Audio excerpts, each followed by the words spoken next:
Listo ya Enrique Rodríguez y Libertad Bajo Palabra, que ahora fue acerca de los jueces intachables. Mi querido Enrique, buenos días. Muy buenos días, Alejandro Alma. Buenos días. Así es, comento en la columna por qué los jueces deben de ser intachables.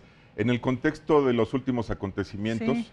de la renuncia llevada y traída de Eduardo Medina Mora, si Eduardo Medina Mora hubiera sido intachable, no hubiera tenido que dimitir de la forma que lo hizo e irse por la puerta trasera de la Corte. Esto es un hecho. Reconozco que los documentos que presentó Mario Maldonado, nuestro compañero periodista, reflejan que sí hubo un chantaje, es decir, la línea de tiempo en la que se dio el bloqueo de las cuentas de Medina Mora y sus familiares y el momento en el que se desbloquean las mismas. 5 horas, ¿no? ¿Fue el tiempo? Coincide, a lo mejor una hora más, una hora menos, Sí. pero coincide con la línea de tiempo de Fíjate. la presentación de la renuncia sin fecha. Entonces, Hijo, mano. hubo un chantaje, yo no defiendo a Medina Mora. Es más, me parece, Alejandro Alma, que si el exministro debe algo, pues no debe haber un pacto de impunidad, que lo enfrente, que se investigue, que se siga un procedimiento y que pues se castigue si es que hay ¿Algo que castigar? conclusiones después de un proceso que den argumentos para decir que cometió algún acto irregular. Por otro lado, una inusual conferencia de prensa del presidente de la Corte tuvimos el jueves.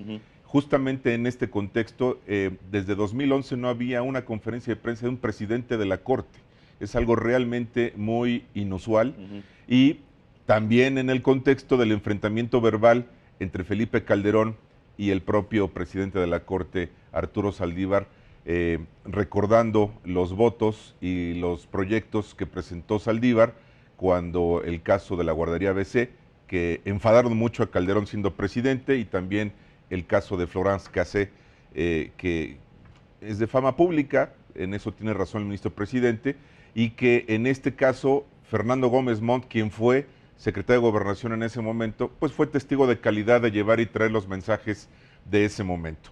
Y otro hecho del que también concluimos por qué los jueces deben de ser intachables, el anuncio del propio presidente de la Corte de esta sanción a un magistrado del primer circuito, Jorge Arturo Camero, Sí. en el que pues se determina que tiene irregularidades en sus ingresos graves que debe de demostrar, se le suspende y pues nunca se había dado un caso de una sanción, en este caso de suspensión por hechos graves, presuntos hechos graves, en el primer circuito, que es considerado como intocable, que es el que abarca la Ciudad de México.